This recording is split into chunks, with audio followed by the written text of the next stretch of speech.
Hello everyone. जो probably बहुत सारे लोगों को सवाल है कि लाइक मार्केट क्रैश होगा यहाँ से, क्योंकि निफ्टी ने ऑलमोस्ट 600 पॉइंट का ब्रेक ले लिया है। लाइफ टाइम हाई से निफ्टी 600 पॉइंट गिर चुका है। सेंसेक्स मोर देन 1000 पॉइंट टूट चुका है। तो लोगों को ये चीज़ है कि यार क्या मार्केट गिरने वाला है, क्योंकि मार्केट इतना बड़ा रैली ले लिया है। प्रॉबेबली 2020 के लोज से हमने निफ्टी को देखा है कि मोर देन डबल हो चुका है। 7,500 से निफ्टी आज ऑलमोस्ट 18,600 18,650 आसपास कहीं मार्केट ने हाई बनाया है। सो क्या मार्केट क्रैश आ रहा है? बहुत लोगों का ये प्रोबेबली क्वेश्चन होगा अपने आप से। लोग इस चीज़ों पे अब सोच रहे हैं कि अब हमको करना क्या चाहिए। हमको क्या हमारा इन्वेस्टमेंट निकाल देना चाहिए, कि हमको पूरा का पूरा माल बेच के एग्जिट कर देनी चाहिए पोजीशन की, क्या करना चाहिए? तो उस चीज़ पे आज मैं बताना चाहूँगा कि जब मार्केट डाउन साइड से अब इतना बड़ा अगर अपसाइड वन साइड अपसाइड जाता है मार्केट, तब थोड़े बहुत छोटे मोटे करेक्शंस आते हैं। ये प्रॉबेबली उनमें से एक है। Still as of now market जहाँ पे ट्रेड कर रहा है, ऐसे कोई इंडिकेशंस टेक्निकल चार्ट्स में नहीं दिख रहे हैं कि मार्केट को इतना बड़ा करेक्शन लेगा। लेकिन उसके साथ साथ हमको ये चीज़ भी सोचनी है कि जब मार्केट चढ़ता है, जब मार्केट ऊपर जाता है, तब मार्केट स्टेप बाय स्टेप ऊपर जाता है। सीढ़ी से मार्केट ऊपर जाता है। हमारी भाषा में कहता है कि मार्केट सीढ़ी से ऊपर जाता है, लिफ्ट से नीचे आता है। दैट मीन्स कि मार्केट स्लो एंड स्टेडी ऊपर जाता है, बट जब फॉल आता है मार्केट का तो वो बहुत सडन होता है। उसका एग्जाम्पल ये है कि निफ्टी प्रॉबेबली 7,500 रुपये से लेके जब 12,000 पहुंचा था, तो उसका पूरा ड्यूरेशन अप्रोक्स 3.5 से 4 साल का था। लेकिन जब निफ्टी 12,000 से 7,500 गिरा, तो वो सिर्फ 3 या 3.5 महीने में गिरा था। सो इस पर हमको क्या करना चाहिए, उस पर मैं एक ओवरव्यू देना चाहूँगा कि इस टाइम पे जो लोग इन्वेस्टेड है, जिनके पोर्टफोलियोज मार्केट में हैं, जो मेजर फंड इन्वेस्ट मार्केट में करके बैठे, उनके लिए क्या एडवाइस है, या उनको आगे कैसे प्लान करना है अपना फंड या अपना पोर्टफोलियो। सो हम देखते हैं पहले कि जो ये मार्केट के सबसे बड़े लोग हैं, बहुत बड़े इन्वेस्टर्स हैं, जो एस ट्रेडर्स या एस इन्वेस्टर्स हैं, उनका व्यू क्या है मार्केट पे। सो सबसे पहले माइकल बरी 2008 के टाइम पे, जो बहुत लोग जानते होंगे उनको, या जो नहीं जानते उनके बारे में एक थोड़ा ओवरव्यू दे दूं। सो माइकल बरी एक हेज फंड चलाते थे। उनका 1996 से एक फंड था, लाइक फ्रॉम 2000 से उनका एक हेज फंड था, सीएन कैपिटल करके। उन्होंने जब 2008 का जो फॉल आया था, जो हाउसिंग बबल फॉल था, वो उन्होंने बहुत पहले ही प्रिडिक्ट कर लिया था। लाइक वो देख रहे थे कि मार्केट बबल जो चल रहा है, स्टॉक मार्केट का बबल जो चल रहा है, या बहुत बड़े रिसेशन आ सकता है, बहुत बड़े क्राइसिस आ सकते हैं। वो उन्होंने जो हाउसिंग डिपार्टमेंट का या हाउसिंग लोन्स को लेके जो स्कैम हुआ था, या जो बहुत बड़ा एक बैंक था लेमन ब्रदर्स जो बैंकरप्ट हुआ था, मैंने मेरे प्रीवियस वीडियोस में पूरा डिस्कस किया है। जिनको अगर वो चीज़ के ऊपर जानना है कि 2008 का मार्केट क्राइसिस क्या था, तो आप पहले वो वीडियो देखें, देन आप कंटिन्यू यहाँ से करो, तो आपको एक बेटर आइडिया आएगा। सो जहाँ 2008 में बहुत सारे लोगों ने लॉसेस किए थे, बहुत सारे लोगों के पूरे कैपिटल वाइप आउट हो चुके थे, वहाँ पे एक इंसान था जिसने अपनी लाइफ का सबसे बड़ा पैसा सिर्फ और सिर्फ 2008 में मार्केट को शॉर्ट करके कमाया था। सो हुआ ये था कि वो माइकल बरी जो थे, उन्होंने ये चीज़ पहले ही प्रिडिक्ट कर ली थी, एंड बहुत सारे लोगों को वो वार्न कर रहे थे उस टाइम पे कि मैं देख रहा हूँ कि मार्केट यहाँ से बहुत बड़ा फॉल दे सकता है। अब ये एक ऐसे इंसान है कि जो बहुत डीप रिसर्च करते हैं, मार्केट में पिछले कुछ 25-30 सालों से हैं, बहुत बड़े इन्वेस्टर हैं, बहुत बड़े ट्रेडर हैं। सो उन्होंने उस टाइम पे बहुत लोगों को बोला था, बट जब तक होता नहीं है, आदत ये होती है लोगों की कि जब तक वो चीज़ हो नहीं गई, लोग जल्दी बिलीव नहीं करते। सो उन्होंने ये चीज़ पहले प्रिडिक्ट की थी। सो एक वो कंपनी, एक उनका फर्म था जिनका नाम था सियोन कैपिटल, जो उन्होंने ईयर 2000 में स्टार्ट किया था। उस कंपनी में वो अपना फंड मैनेज करते थे, साथ ही साथ उनके क्लाइंट थे, उनके एसेट्स, उनके फंड वो मैनेज करते थे। सो जब मार्केट ने 2001, 2002, 2003 में बहुत अंडर परफॉर्म किया था या बहुत कम परफॉर्म किया था, तो उनकी अकेली फर्म ऐसी थी जिन्होंने आउट परफॉर्म किया था। लाइक अगर मार्केट सिर्फ 5%, 3% पूरे साल में बढ़ा है, तो उनके क्लाइंट्स का जो पैसा था वो ऑलमोस्ट 25-30% बढ़ा था। सो हुआ ये कि वो बहुत बेरिश थे, ये बात उनके क्लाइंट्स को भी पता चल चुकी थी कि वो मार्केट पे बेरिश है, वो हमारी पोजीशन शॉर्ट लेके बैठे हैं। सो बहुत सारे क्लाइंट उनके पास आए थे कि नहीं यार भी, हमको आप पे भरोसा नहीं है, पूरी दुनिया कह रही है मार्केट ऊपर जा रहा है, आप कह रहे हैं कि मार्केट नीचे जाएगा, हमको हमारा पैसा वापस चाहिए। सो कुछ लोगों ने अपने फंड्स वापस विड्रॉ भी किए, बाकी जो लोग उन पे ट्रस्ट करते थे उन्होंने अपने फंड्स इन्वेस्टेड रखे into the market. From 2001 till 2008, 2001 नवंबर से लेके साल 2000 नवंबर 1 से लेके 2007 तक, या 2008 की स्टार्टिंग तक, 7 साढ़े 7 साल के अंदर पूरा का पूरा यूएस मार्केट ने सिर्फ 3% का रिटर्न दिया था। मतलब मार्केट 2000 से जो बढ़ा एंड देन जो 2008 में गिरा, अगर आप ये 7 साढ़े 7 साल में दिखे तो यूएस मार्केट ने सिर्फ 3% का रिटर्न दिया था। बट माइकल बरी ने उस टाइम पे अपनी एसेट मैनेजमेंट कंपनी में 489% का रिटर्न निकाला था। मतलब आप सोच सकते हो कि मार्केट सिर्फ 3% बढ़ा है, बट ये ऑलमोस्ट 500% बढ़ा था। लोगों का पैसा 5 गुना किया था सिर्फ वो फॉल के ड्यूरेशन में। जब मार्केट गिरा था तो माइकल बरी ने 2008 के टाइम पे जो 8 का जो फॉल आया था, माइकल बरी ने $100 मिलियन का प्रॉफिट किया था, अप्रॉक्स 750 करोड़ रुपए। जहां पूरी दुनिया रो रही थी कि हमारे पैसे वाइप आउट हो गए, एक बंदा ऐसा बैठा था जिन्होंने 750 करोड़ रुपए बनाए थे एंड उन्होंने अपने क्लाइंट्स के पैसों को 700 मिलियन उतने का प्रॉफिट करवाया था, अप्रॉक्स 5000 करोड़ रुपए का प्रॉफिट करवाया था। सो अब हम उस चीज़ों को पीछे छोड़ते हैं, हम आगे अब देखते हैं कि अब सिचुएशंस क्या है। अब जो बड़े बड़े मार्केट प्लेयर्स हैं जिन्होंने बहुत सारे बबल्स, बहुत सारे क्रैशेस पहले डिकोड किए थे बट लोग समझ नहीं पा रहे थे, उनका व्यू क्या है अब all over the world markets पे, यूएस मार्केट पे, इंडियन मार्केट। सो अभी आप देखेंगे कि इन्होंने एक ट्वीट किया था 21 फरवरी 2021 को कि लोग कहते हैं मैंने पहले वार्न नहीं किया था, पर मैंने किया था, किसी ने मेरी सुनी नहीं। मैं आज फिर वार्न कर रहा हूँ, मुझे पता है कि आज फिर कोई नहीं सुनेगा कि मार्केट गिरने वाला है, बट इस बार मेरे पास प्रूफ है। सो ये इतने कॉन्फिडेंट है कि मार्केट का फॉल आ सकता है। अब बहुत सारे लोग आप में से ये कहेंगे यार उन्होंने तो फरवरी में ट्वीट किया था, अक्टूबर चल रहा है, मार्केट तो इतना अच्छा खासा ऊपर है।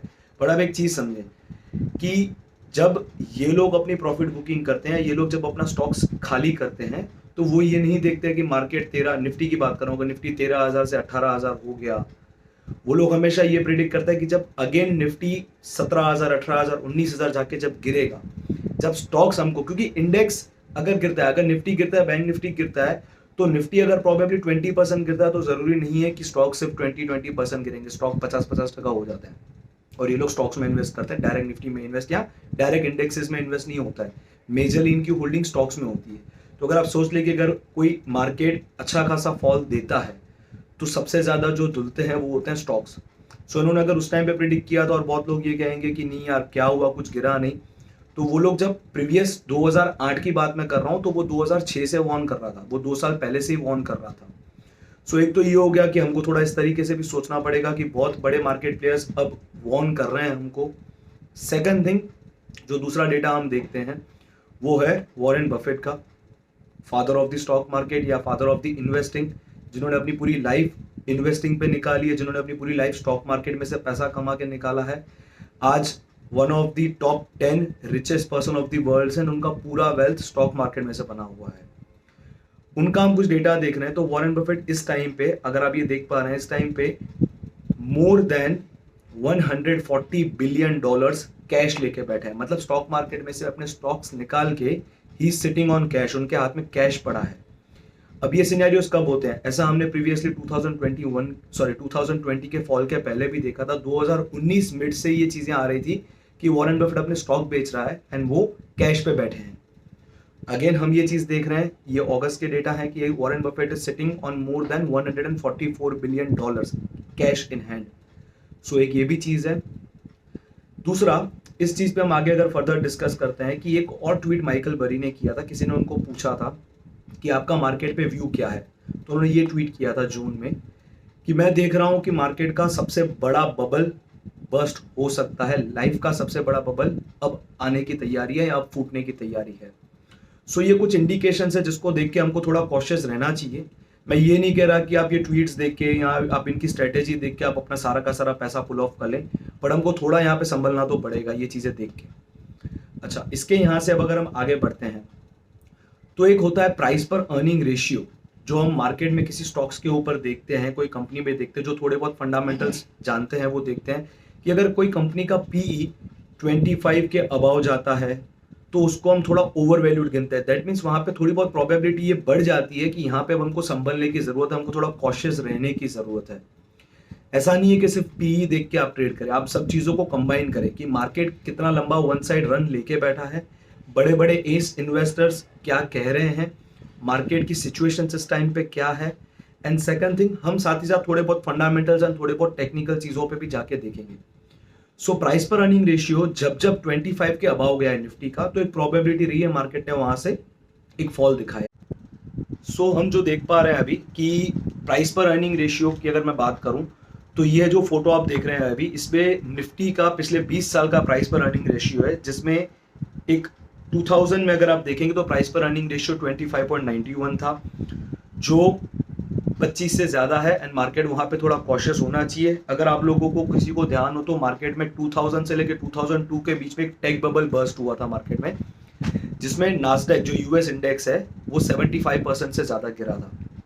सेकंड थिंग जो है वो है कि मार्केट का अगेन प्राइस पर अर्निंग रेशियो सबसे हाई कब गया था, जब मार्केट 2008 में फॉल आया था। 2008 में प्राइस पर अर्निंग रेशियो 27.64 था, 27.64। वहाँ पे मार्केट, अगर मैं जैसे पहले ही बताया कि 2008 फाइनेंशियल क्राइसिस कितना बड़ा फॉल आया था, market drop approx 66%। Third thing 2019 अगर हम देखते हैं, कोविड के पहले मार्केट का पी उस टाइम पे 29 था। एंड हमने कोविड के स्टार्टिंग में फरवरी से हमने ये चीज़ देखी थी कि मार्केट ऑलमोस्ट वहाँ से 30-35% करेक्ट हुआ था। अब हम जब 2021 की बात कर रहे हैं तो निफ्टी का पी इस टाइम पे 27.48 है। सो कहीं ना कहीं ये नंबर्स मैच कर रहे हैं पिछले क्रैश से, पिछले फॉल से। हमको इसलिए यहाँ पे कॉशियस होना चाहिए। सिर्फ प्राइस पर अर्निंग रेशियो पे बात नहीं चलेगी, आगे जो दूसरी चीज़ें हम उस पर भी डिस्कस करेंगे। हमने जो डिस्कस किया कि क्या सिनेरियोज है मार्केट में। फॉर एग्जाम्पल लोग ये कह रहे हैं कि कोई स्टॉक अब यार 10% गिर गया, 15% गिर गया, मार्केट गिरना स्टार्ट हो चुका है। बट आप ये चीज़ सोचिए कि स्टॉक्स यहाँ से ऑलमोस्ट पिछले 1.5-2 साल में क्वालिटी स्टॉक्स 200%, 300%, 400% तक का रिटर्न दिया। अगर कोई स्टॉक 100 रुपये पे था, वो आज 500 पे ट्रेड कर रहा है, 600 पे ट्रेड कर रहा है। तो अगर वो 600 से गिर के 500 हो जाता तो हम उसको फॉल नहीं गिनेंगे, क्योंकि ऑलरेडी वो वहां से 500% तो बढ़ा है। तो 500% बढ़ने के बाद अगर 20% गिरता है तो that is not a fall. या हम उसको उतना रिस्क नहीं समझ सकते कि इतना बड़ा रिस्क नहीं है फिलहाल। बट लोग डरते हैं क्यों, या आप लोग डरते हैं क्यों? क्योंकि आप लोगों ने इन्वेस्टमेंट ही अब जाके 500 पे परचेस किया होगा, 500 का आपने 600 देखा होगा, अब 600 से वो अगेन 480 हो गया, तो लोगों को ऐसा हो रहा है कि यार अब डरने वाली सिचुएशन है। सो मैं ये कहना चाहूंगा कि जो भी पैसे अभी आप इन्वेस्ट कर रहे हैं इनटू द मार्केट, पहली चीज तो आई वुड एडवाइस कि नया पैसा एज ऑफ नाउ मार्केट में इन्वेस्ट ना करें जब तक एक क्लियर डायरेक्शन नहीं आता है। मैं चाहूंगा कि आप अपने पोर्टफोलियो में, अगर आप 100 रुपीज इन्वेस्ट कर रहे हैं, फॉर एग्जाम्पल आपके पास 100 रुपए पड़े, आपको इन्वेस्ट करना है, तो आई वुड सजेस्ट कि इस टाइम पे आप सिर्फ 30 रुपए इन्वेस्ट करें 100 रुपए में से। 70 रुपीज आप उसको रखें, अगर मार्केट का कोई फॉल आता है तो आपको एवरेजिंग करने में काम आए। आप अपना पूरा का पूरा पैसा इस वक्त मार्केट में इन्वेस्ट मत कीजिए। ये मेरी एक पर्सनल एडवाइस है। प्रॉबेबली हो सकता है मेरे प्रेडिक्शंस गलत जा सकते हैं, ठीक है। दूसरी चीज, बहुत बड़े इंडियन इन्वेस्टर्स हैं जिनको आप लोग देखते हैं, जो न्यूज में बहुत आते हैं, एंड लोग ब्लाइंडली उन पे ट्रस्ट करते हैं कि यार इन्होंने बोल दिया तो अब तो यार मार्केट भागना ही है। एक है बिग बुल हमारे मार्केट के, जिनको देख के लोग उनकी सिर्फ टिप्स पे या उनके सिर्फ परचेजिंग पे कि यार इन्होंने इस कंपनी में परचेस किया है तो हम भी परचेस कर लेते हैं। वो खुद ये चीज कहते हैं कि आप मेरे को देख के मैं जिन कंपनीज में इन्वेस्ट करूँ उनमें आप इन्वेस्ट मत करो। वो अगेन अगेन अगेन ये चीज कहते हैं कि अगर आप ये न्यूज देखते हैं कि बिग बुल ने ये कंपनी में अपने 500 करोड़ का स्टॉक परचेस किया है, तो जब मैं बाय करूंगा तब तो प्रॉबेबली आपको न्यूज पे दिख जाएगा, लेकिन जब मैं सेल करूंगा तो आपको 3 महीने बाद नेक्स्ट क्वार्टर में पता चलेगा। तो प्रॉबेबली अगर मैंने अप्रैल के फर्स्ट वीक में परचेज किया, आपको न्यूज आ गया कि भाई बिग बुल ने 500 करोड़ का स्टॉक परचेज किया है, तो आप लोग क्या करेंगे? आप लोग करेंगे अपने 5 लाख रुपए उस कंपनी में डाल देंगे। देन स्टॉक वहीं का वहीं ट्रेड करेगा, प्रॉबेबली नीचे आ जाएगा। अब जब वो स्टॉक नीचे गिरना चालू हो जाएगा तब आपको ऐसा होगा कि यार उतने बड़े इन्वेस्टर ने इन्वेस्ट किया, फिर भी भाव नीचे आ रहा है। बट वो जब एग्जिट करेगा वो आपको आगे बताने वाला नहीं है कि मैंने पोजीशन को एग्जिट किया। वो डेटा कंपनी या वो डेटा न्यूज आपको 3 महीने बाद बताएगी। सो ही ऑल्सो सेज कि आप मेरे को देख के इन्वेस्ट मत करो। उनके ऊपर हम बात करेंगे कि प्रोबेबली बहुत सारे लोगों ने देखा होगा कि एक प्रीवियस इंटरव्यू में हमारे बुल जी ने एक स्टेटमेंट दिया था कि मैं मार्केट पे बहुत बुलिश हूँ यहाँ से। प्रोबेबली लोगों का कॉन्फिडेंस और बढ़ गया उस चीज़ों को लेके। सो मैं एक एग्जांपल देना चाहूँगा। ये फोटो आपके सामने है, ये प्रीवियस ईयर जनवरी 2020 का है, जब हमारे बिग बुल जी ने ये कहा था कि ये परफेक्ट टाइम है इन्वेस्ट करने का, मार्केट यहाँ से बूम करेगा, बैंकिंग सेक्टर्स बूम करेंगे, and rest is the history. फरवरी के बाद क्या होना स्टार्ट हो चुका था। सो मैं किसी के ऊपर ब्लेम गेम नहीं कर रहा हूँ, मैं किसी पे ये नहीं कर रहा हूँ कि आप किसी को ना सुने, किसी को क्या करें, बट आप अपना रिसर्च आप खुद करें। अपने पैसों को लेके कॉशियस आप खुद रहें कि आपको क्या करना है। ब्लाइंडली कोई इन्वेस्टर अगर पैसे डाल रहा है, आप ये चीज समझे कि आपके पास जो कैपिटल पड़ा है वो शायद प्रोबेबली 5 लाख हो सकता है, 1 लाख हो सकता है, 10 लाख हो सकता है, 50 लाख हो सकता है, बट आप जिनको सुन रहे हैं उनके अकाउंट 40,000 करोड़ के ऊपर के हैं। वो मार्केट में इन्वेस्ट करके जो बैठे हैं उनका जो इन्वेस्टमेंट कैपिटल है या जो स्टॉक्स परचेज किए वो सिर्फ 15-17 हजार करोड़ है। ऊपर के जो 25,000 करोड़ है वो कहाँ है? सो वो भी कैश लेके बैठे हैं। उनको भी पता है कि अगर ऐसी कोई अपॉर्चुनिटी फिर मिलेगी तो हमको क्या करना है। अगर वो कोई स्टॉक 80 रुपए पे परचेस करते हैं और वो स्टॉक आज अगर 1500 रुपए हो जाता है और अगेन वो 1500 से गिर के अगर 1200 भी होगा तो उनको फर्क नहीं पड़ेगा, उनका परचेस 80 का है। लेकिन आप जब 1500 पे परचेस करके अपने लाइफ टाइम अर्निंग्स 10 लाख रुपए उसमें डाल देंगे और स्टॉक 1000 रुपए हो जाएगा तो बहुत दुख होगा। सो माइंड अपना ओपन रखिए, आप रिसर्च करिए, आप थोड़ी बहुत चीजें देखिए कि इस पॉइंट पे आपको क्या करना है, and then invest into the market. And कोई लोग जिनको प्रॉफिट बुकिंग इस वक्त पे करनी है तो आई वुड सजेस्ट कि एटलीस्ट इस टाइम पे कुछ पोर्शन अपनी प्रॉफिट बुकिंग कर लीजिए। क्योंकि एक चीज समझो कि एक नॉर्मल एक एग्जांपल देता हूं मैं इस चीज पे कि अगर आप सुबह मॉर्निंग वॉक पे निकलते हैं, जॉगिंग पे निकलते हैं, तो जब अगर आप 4 किलोमीटर जॉग करते हैं, 5 किलोमीटर का वॉक करने जाते हैं तो प्रोबेबली 1-1.5 किलोमीटर के बाद आप भी थक जाते हैं, आप भी 2 मिनट का रेस्ट लेते हैं। Same is with the market. जब मार्केट वन साइड रन लेता है तो मार्केट एक स्टॉप लेता है कहीं ना कहीं। एंड जब प्रॉफिट बुकिंग बहुत बड़े लोगों की आती है, FII DII जब अपना पैसा पुल आउट करते हैं तो मार्केट का फॉल आता है सिंगल डे 8-10%, जहां आपके पैसे वाइप आउट हो जाते हैं। सो आई वुड सजेस्ट कि ऐसी सिचुएशन या ऐसी प्रोबेबिलिटी जब भी इन फ्यूचर होती है तो आपको वहां पे अपना पैसा सेव करने के लिए इनिशियली आप थोड़ा बहुत अपना कैपिटल सेव कर दें, थोड़ा बहुत कैश निकाल लें, स्टॉक्स को सेल करके लिक्विड करके बैठे आप। कोई भी चीज आप कभी भी स्टॉक मार्केट में सबसे नीचे वाले रेट पे नहीं खरीद सकते, सबसे ऊपर वाले रेट पे आप नहीं बेच सकते। मतलब you can never sell on the highest rate, you can never buy on the lowest rate. Probably आपके एग्जिट करने के बाद वो स्टॉक प्रोबेबली और 2-5-10% बढ़ सकता है, बट बढ़ने की यहाँ से मार्केट की क्या पॉसिबिलिटीज है? लाइक मार्केट अगर 7,500 रुपए से 18,000 हो चुका तो प्रोबेबली 19 जा सकता है, 19.5 जा सकता है, 20,000 तक मार्केट चला जाएगा। लेकिन जब फॉल आएगा तो उसके पास डाउन साइड की प्रोबेबिलिटी अब ज्यादा है। सो आई वुड सजेस्ट कि आप वो ग्रीड में मत रहें। आप उन ग्रीड में आप पैसों को और ज्यादा बढ़ाने के चक्कर में इस टाइम पे आप अपने आप को थोड़ा सेफ गार्ड कर लें एंड कुछ फंड फ्री रखें। मार्केट का अगर फॉल नहीं भी आता है, मार्केट के सेंटीमेंट्स पॉजिटिव हो जाते हैं, सिचुएशन स्टेबल हो जाती है, तो क्या फर्क पड़ता है अगर आप 5% 10% ऊपर परचेजिंग फिर से करते हैं। सो आई होप कि जिन लोगों को ये डाउट्स थे कि अब ऐसी मार्केट सिचुएशंस में हमको क्या करना है, उनको एक क्लियर आइडिया आ चुका होगा। सो गाइज मैं सजेस्ट करूंगा कि सेफ रहिए, थोड़े कॉशियस रहिए मार्केट को लेके एंड फ्री फंड्स लेके बैठिए। And thank you so much guys video देखने के लिए। प्लीज़ आप अपने दोस्तों के साथ ज़्यादा से ज़्यादा शेयर कीजिए ताकि वो मेरे को बूस्टअप करेगा न्यू वीडियोस रेगुलर बेस पे अपलोड करने के लिए। अभी फिलहाल मैं एक वीक में 3 या 2 ही वीडियोस डाल पा रहा हूँ। सो जितना आप लोगों तक पहुँचाएंगे, जितना सब्सक्राइबर्स मेरे को सपोर्ट करेंगे, जितने लाइक्स मेरे वीडियो पे आएंगे, वो मेरे को चीज़ बूस्ट करेगी। सो